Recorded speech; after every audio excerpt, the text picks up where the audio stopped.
그럼 이 책을 통해서 구독자에게 꼭 들려주고 싶은 조언이 있다면 말씀해 주세요. 네. 제가 뭐 사실 이렇게 대단한 사람이 아니라서 뭐 감히 조언을 드린다라고 말씀드리기는 좀 과할 것 같고요. 그냥 제가 이 책을 쓰면서 좀 이런 거 정도는 그래도 여기서 건져가셨으면 좋겠다. 뭐 이런 제 바람을 말씀을 드리자면요. 사실 한국에서는 저 사람이 나를 어떻게 생각할까라는 게 굉장히 중요한 것 같아요. 그러니까 나가 중요한 게 아니라 내가 다른 사람과 비교해서 어떤가, 내가 다른 사람의 생각에는 어떤가, 이런 것들이 참 중요한 것 같아요. 근데 그거는 어찌 보면 너무 자연스러운 것 같아요. 왜냐하면 저희가 자라오면서 중학교, 고등학교를 생각하게 되면 저희는 성적이 전부였고, 그 성적은 무엇이었냐 하면은 내가 남들보다 얼마나 점수를 잘 받았느냐 였거든요. 네. 내가 어떤 좋은 점수를 받았는지는 중요한 게 아니고 다른 애들보다 얼마나 잘 받았는지가 중요한 거였어요. 그렇다 보니까 우리는 항상 자연스럽게 남들과 비교를 하게 되는 것 같아요. 뭐 내 동기 아니면 내 친구가 좋은 일이 생겼고 좋은데 취직을 하게 되면 참 기쁜데, 한편으로는 이 묘한 씁쓸함 같은 게 느껴지고, 뭐 심지어 속담에 사촌이 땅 사면 배가 아프다라는 속담이 있잖아요. 핀란드에서는 그런 걸 못 느끼셨나요? 그쵸. 거기는 일단은 좀 개념 자체가 경쟁보다는 평등이라는 가치가 더 중요하고, 실제로 성적을 매길 때도 이제 새롭게 추구하고 있는 방식이 한 개인이 자기의 성취 목표를 학기 초에 먼저 정하고요. 그 학기 초에 정한 그 성취 목표를 기준으로 얼마나 잘 달성했는지를 가지고 학생에게 학점이나 성적을 줘요. 한국에서 하는 상대평가와는 정말 많이 다른 개념이죠. 그러다 보니까 비교하지 않는 것 같아요. 그러다 보니까 핀란드에서는 제일 중요한 게 개인의 안녕, 그리고 개인의 행복, 개인의 가치관이 자연스럽게 되는 것 같아요. 다들 내가 정말 뭘 좋아하는지, 나한테 정말 맞는 일이 무엇인지에 대한 고민을 참 많이 하게 되는 것 같아요. 저는 핀란드에서 컴퓨터공학을 공부를 했는데요. 그 컴퓨터공학 수업을 들으면 항상 정말 인상적이었던 게, 거기 가게 되면 뭐 60, 한 70대로 보이는 할머니, 할아버지 분들이 계세요. 아마도 은퇴를 하신 분들인 것 같은데, 거기는 대학이 무료 교육이다 보니까 은퇴를 하시고 새로운 전공을 찾아서 정말 이런 백발의 노인분들이 뭐 이렇게 컴퓨터를 가지고 코딩을 막 하고 계세요. 네. 저는 정말 그게 너무 감명이 깊었거든요. 저는 원래 재료공학을 하다가 뭐 컴퓨터공학을 이렇게 새롭게 넘어가게 되면서, 아, 내가 너무 늦은 게 아닌가, 뭐 이런 생각을 사실 처음에 했고, 사실 주변에서도 야, 너 이제 졸업해야지, 무슨 네가 갑자기 컴퓨터공학을 하냐, 이런 얘기를 일반적으로 예, 많이 들었는데, 거기 가니까 뭐 70대 할아버지가 이렇게 배우고 있으니까 내가 무슨 늦었다고 하는 게 얼마나 진짜 말도 안 되는 소리인가, 이런 문화적인 충격. 이런 생각이 들더라고요. 네. 그래서 이 인터뷰를 보시는 분들이나 아니면 책을 읽으시는 분들이 뭐 늦었다, 뭐 이런 생각을 좀 안 하셨으면 좋겠어요. 그 늦었다라는 게 사실 이 조그마한 한국 땅덩어리에서 우리끼리 비교하면서 늦었다라고 하는 거잖아요. 근데 이렇게 전 세계를 보게 되면 뭐 사실 너무나 많은 사람들이 있기 때문에 뭐가 늦었고 뭐가 빠르고 이런 게 사실은 되게 웃기는 얘기거든요. 그래서 정말 자기가 하고 싶은 일을 찾아서 했으면 좋겠어요. 사실 내가 하고 싶은 일이 아니고 남들이 하는 길을 따라간다고 해서 그게 더 쉬운 것도 아니잖아요. 똑같이 어려운 거고 모르는 거라면 기왕이면 내가 선택한 길을 혼자서 걸어가는 게, 기왕이면 조금 더 예쁜 길을, 조금 더 예쁜 그런 풍경을 감상할 수 있는 여유 정도는 가질 수 있지 않을까라고 생각을 하게 됩니다. 이제 마무리 인사 좀 부탁드릴게요. 네, 사실 이 마무리 인사로 제가 꼭 드리고 싶은 말씀이 하나가 있었는데요. 제 작가로서 제가 가지고 있는 목표이자 또 제 한 개인으로서 가지고 있는 소박하지는 않은 아주 원대한 꿈이 하나가 있는데요. 그게 제가 말년에 가서 세상에서 가장 행복한 나라 대한민국이라는 책을 저술하는 게 사실은 제 목표예요. 네. 네, 한국은 사실 지금까지 되게 바빴잖아요. 앞만 보면서 정말 열심히 이렇게 막 달려왔잖아요. 뭐 뒤를 돌아보기는커녕 심지어 무슨 경주마처럼 이렇게 시야를 차단하고 정말 앞만 보면서 막 열심히 달려왔어요. 근데 그러느라 뭐 속에서 뭐가 골마 터지는지 뭐 이런 것도 하나도 살필 여유도 없이 정말 그냥 뛰어가면서 내 앞에 있는 사람을 하나씩 하나씩 제쳐가는 어떤 그런 것에서 성취감을 느끼면서 지금까지 달려왔잖아요. 근데 사실 이제는 그런 전략이 잘 안 통하기 시작하는 것 같아요. 이제 앞에 그렇게 많이 사람들이 남아있지도 않고요.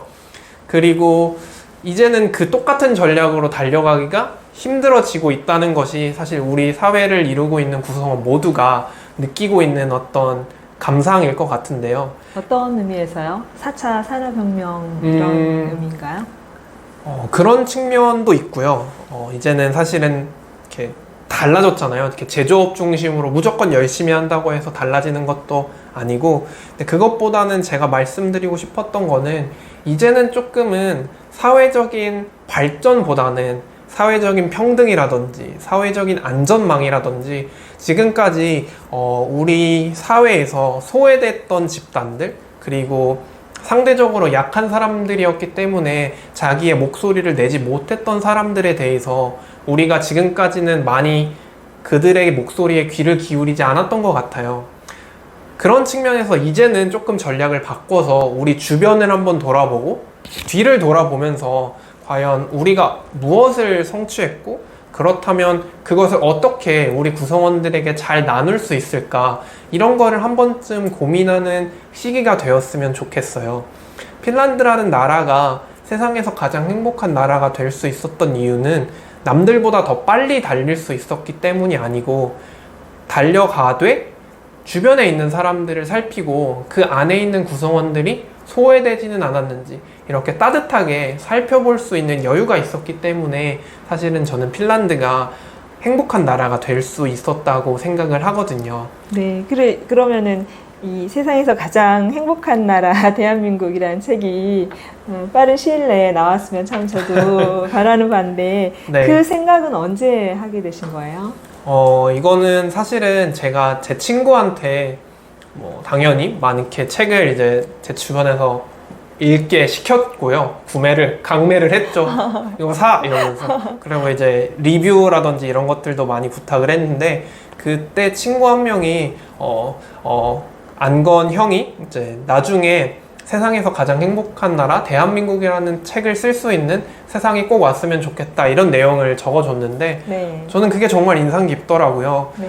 사실 이제 남의 나라 이야기만 자꾸 할 게 아니라, 나중에 가서는 결국은 저는 한국인이고, 애국자가 되셨잖아요. 그렇죠. 한국인이고 한국말을 결국엔 제 모국어로 사용하는 사람이다 보니까 사실은 한국이 제일 행복한 나라가 되는 게 좋잖아요. 네. 그래서 작가로서 어떤 소명감, 그리고 한 개인으로서 목표를 이렇게 가지고 삶을 살아가면 참 좋겠다라는 생각이 들어서요. 그때부터 그냥 이런 식의 뭐 인터뷰라든지 이런 게 있을 때, 나는 마지막에는 세상에서 가장 행복한 나라 대한민국이라는 책을 꼭 써보고 싶다라는 이야기를 많이 하고는 하는데요.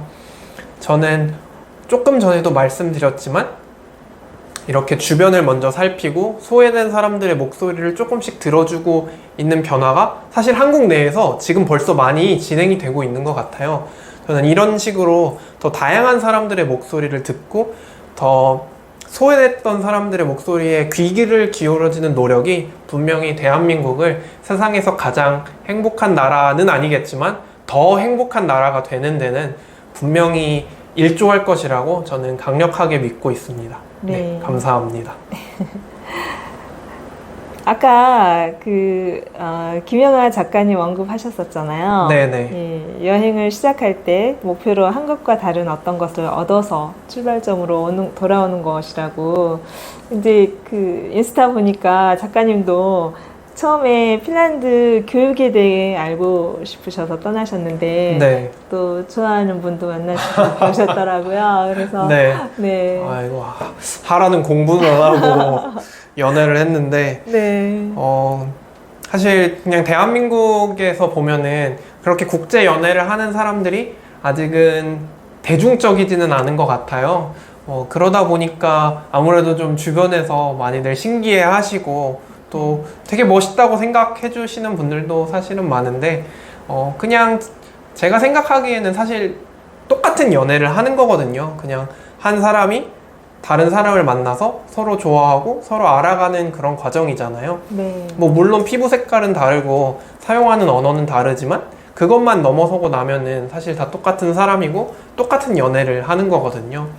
그래서 그냥 뭐 이런 거에 대해서 다른 분들도 좀 더 편안하게 그냥 생각을 하시고, 그냥 옆에서 누가 연애를 다른 뭐 인종의 사람과 하게 되면 그냥 그런가 보다 그렇게 생각을 해주셨으면 좋겠고, 또 본인들도 그냥 이렇게 주변에 외국인이 있으면 그냥 자연스럽게 친구가 되고, 또 그 친구가 되다가 또 사람 마음이라는 게 어떻게 될지 모르는 거니까 그냥 자연스럽게 인연을 이어가게 되면, 저는 또 다양성도 어떤 한 사회를 성숙하게 만드는데 굉장히 중요한 점이라고 생각을 하거든요. 그렇죠. 그런 측면에서 좀 한국 사회를 다양하게 만들어주는 어떤 일종의 공헌이 되지 않을까 이런 생각도 하게 됩니다. 네.